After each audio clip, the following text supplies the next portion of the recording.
अच्छा है ना, गिवन तो दे रहे हैं। हाँ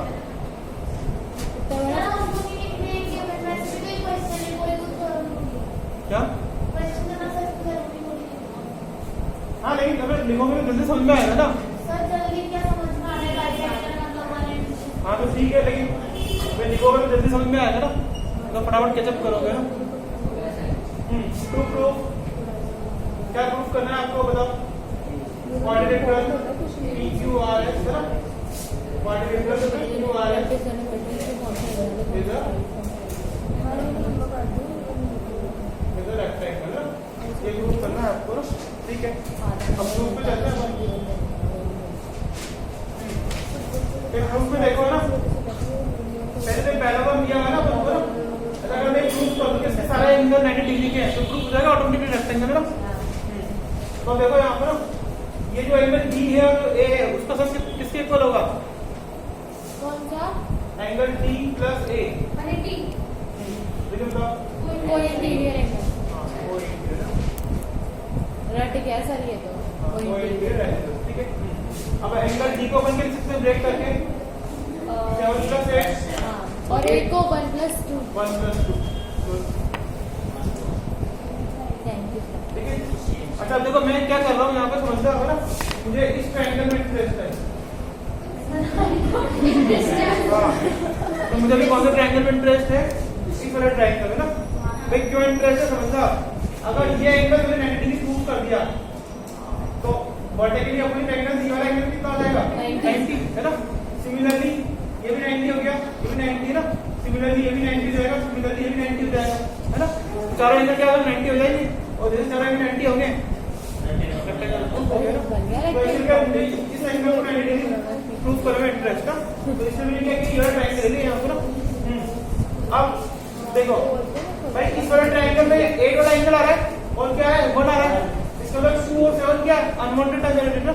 तो मैं क्या करूंगा, 2 और 7 को हटाने की कोशिश करूंगा ना। ये रहा 2 है ना, और ये रहा 7, तो 7 को रिप्लेसमेंट करो। 7 किसके इक्वल है बताओ? 8 के। हाँ 8 लिख दिया, यहाँ भी 8 है ना, और लिख दिया अपने 1। ये क्या लिखेंगे? फ्रॉम कौन सी क्वेश्चन यूज किया अपने? First and 4। अच्छा देखो यहाँ पे 2 और 2 ये कितना हो जाएगा? 2 times of 8 angle 1 plus angle 1, 2 times of angle 1 is equal to 180 degree. 2 common निकाल दो यहाँ पर, angle 8 plus angle 1 is equal to 180 degree है ना।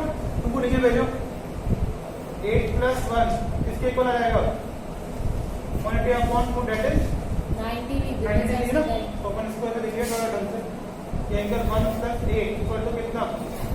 90 degree. And this is equation number 5। इसको क्या बोलते हैं अपने? Equation number 5। अब मुझे एंगल जो Q था ये वाला ना, दैट इज DQ है, इसको क्या प्रूफ करना था? 90 डिग्री। क्या लगाऊं उसके अंदर? अब एंगल से प्रॉपर्टी ऑफ ट्रायंगल लगा दो आपको ना। सर किसमें?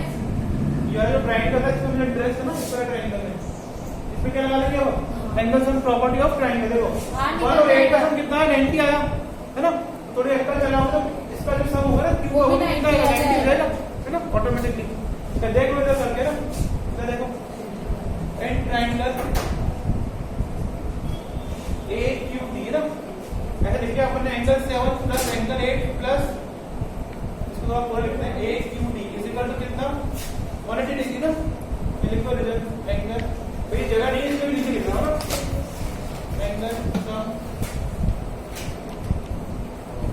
प्रॉपर्टी ऑफ ट्रायंगल इसको भी लिख लो। तबियत खराब है?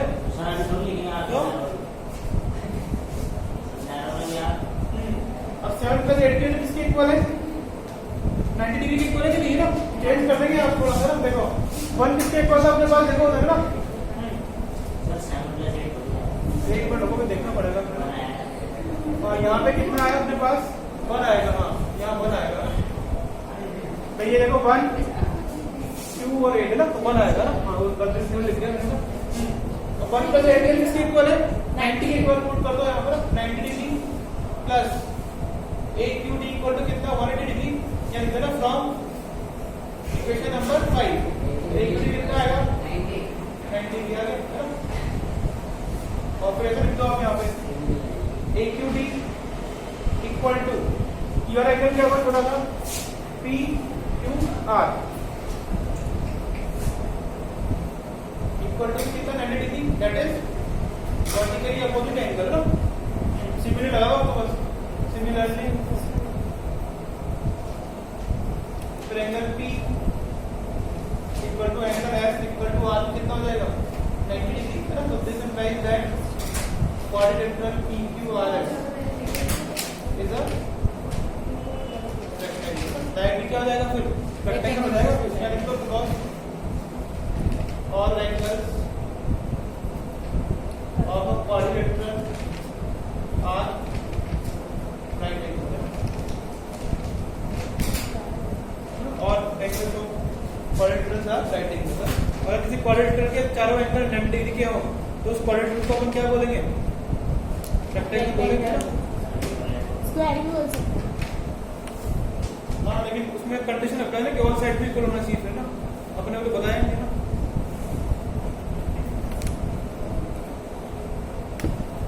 जिसमें कौन सी साइड है अपोजिट साइड चारों साइड इक्वल होना चाहिए स्क्वायर में तो फिर रेक्टेंगल में भी तो अपोजिट साइड से इक्वल होनी चाहिए। अरे स्क्वायर में चारों साइड इक्वल होना चाहिए है ना तो चारों साइड इक्वल है तो रेक्टेंगल ही बोल सकते हो अभी दोनों तो चारों साइड इक्वल है तो फिर स्क्वायर ही बोल सकते हो उसको ना तो नेक्स्ट इसमें कुछ डाउट है किसी को बताओ सब कॉम्प्लिकेटेड इतना था और इतना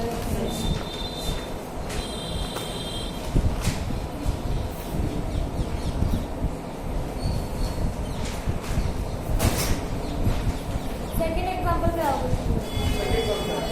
सेकंड का आई बहुत इजी है वो इजी है कर देना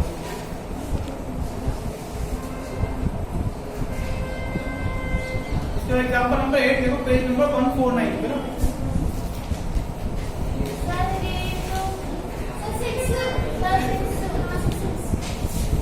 एग्जांपल नंबर 6 आगे लगा दे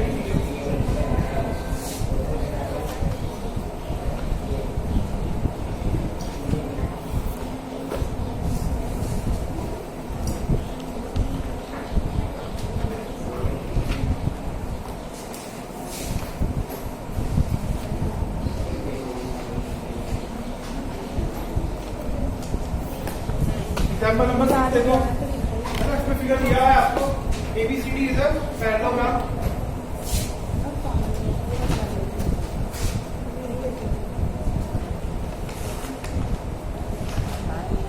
ABCD क्या दिया आपको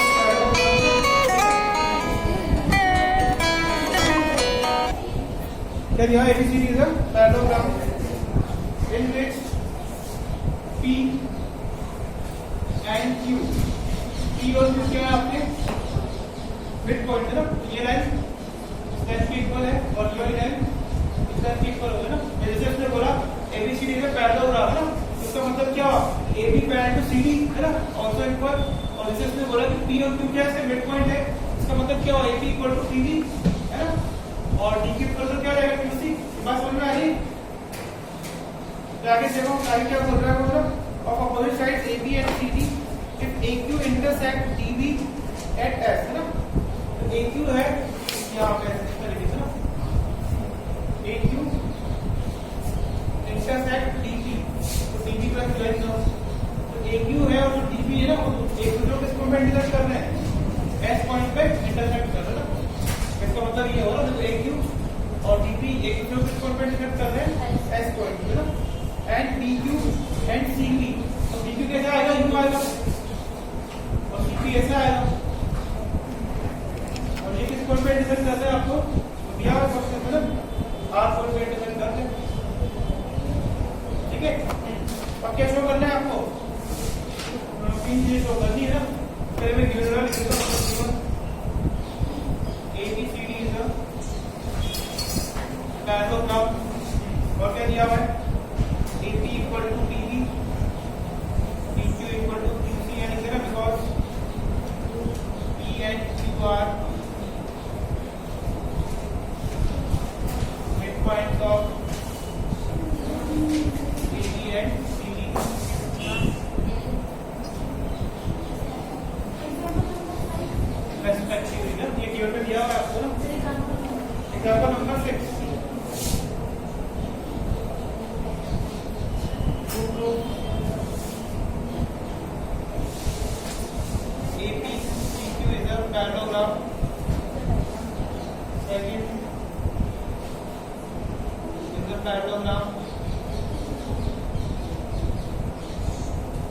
PSQR इज द तीन चीजें हमको प्रूफ करनी है, ठीक है। ये प्रूफ करता है इसको ना।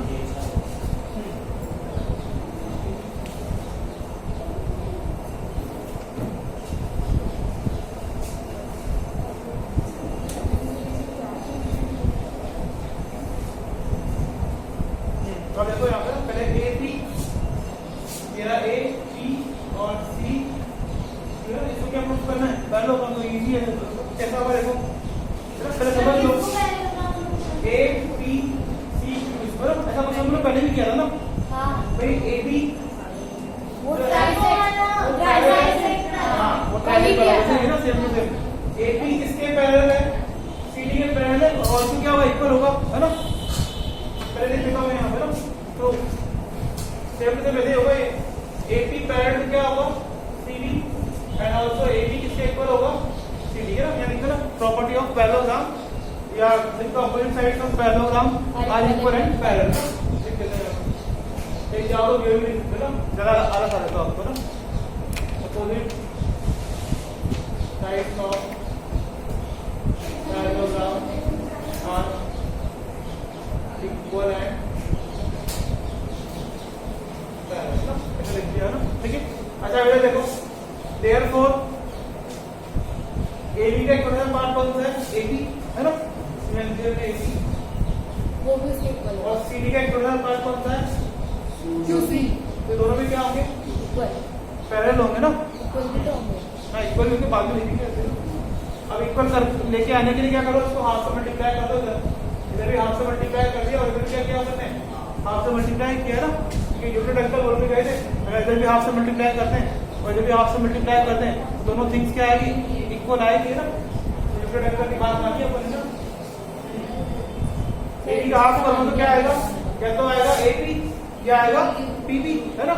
तो क्या लिख दिया अपन ने? जानबूझ के एपी लिख दिया, है ना, या एपी लिख दिया। और अगर मैं सीडी का हाफ करूँ तो क्या आएगा? या तो आएगा डीक्यू या क्या आएगा? क्यूसी। तो जानबूझ के क्या लिख दिया अपन ने? यहाँ पे क्यूसी लिख दिया ना, और यहाँ लिख देना है ना, because T and Q R mid point of AP and DC respectively, ऐसा लिख दिया यहाँ पे ना। तो आप इसकी बेसिस पे क्या बोल सकते हो बताओ भाई? ये वाली जो चीज थी ऐसे होती ना, अपन ने A P C Q इसके प्रूफ किया कि ये इसके पैरेलल भी और साथ से क्या है ये इसके इक्वल भी है। तो अगर किसी क्वाड्रिलेटरल में अपन एक साइड है ना, या वन पेयर है ना, वन पेयर अगर इक्वल भी है और पैरेलल में, तो इसको क्या बोलेंगे अपन? पैरेललोग्राम बोल देंगे, है ना। क्या लिखते हैं अपन? तो this implies that quadrilateral APCQ is a parallelogram. और अब इसका रीजन जगह नहीं है, मैं नीचे लिख रहा हूँ ना, क्या लिख दो वन पेयर। अगर तुम चाहो तो पेयर को भी शो कर सकते हो यहाँ पर, और अच्छा प्रेजेंटेशन जाएगा ना। वन पेयर कौन सा है? ये वाला पेयर लिखो, AP parallel to QC and AP equal to Q। Presentation के कई तरीके हो सकते हैं ना। वन पेयर, ये वाला पेयर लिख दिया अपन ने यहाँ पर mathematically, one pair is equal and parallel ना, ऐसा लिख दिया अपन, ठीक है। तो फर्स्ट पार्ट में क्या हो गया अपना? प्रूफ हो गया यहाँ पे ना। सेकंड पार्ट में सेम टू सेम ही होगा, देखो ना, DPQP जैसे फर्स्ट पार्ट होता है same to same second part भी होगा, बट इसके अंदर आप सिमिलरली नहीं लगा सकते हो ना, क्योंकि ये पार्ट है ना, सेकंड पार्ट है, सेम टू सेम ऐसे लिखना पड़ेगा ना। कम है ना, ये फर्स्ट पार्ट हो गया कंप्लीट। अब सेकंड पार्ट भी ऐसे लिखो यहाँ पर ना, AB parallel to CD and AB equal to CD ना। इसको गिवन में लिख दो ना, ये ऊपर लिख चुके हो एक बार, है ना। तो गिवन में लिख दो यहाँ पर ना, गिवन देयरफॉर लगाओ, ठीक है। तो AB का इक्विवेलेंट पार्ट कौन सा है आपकी बात? देखो यहाँ पे ये वाला है PB है ना, और सेम से सेम DC का इक्विवेलेंट पार्ट कौन सा है? DQ है। सिमिलरली हो जाएगा वैसे कैसे ना, मैं लिखता हूँ PB पैरेलल टू DQ, है ना। इसको हाफ से मल्टीप्लाई कर दिया जाए,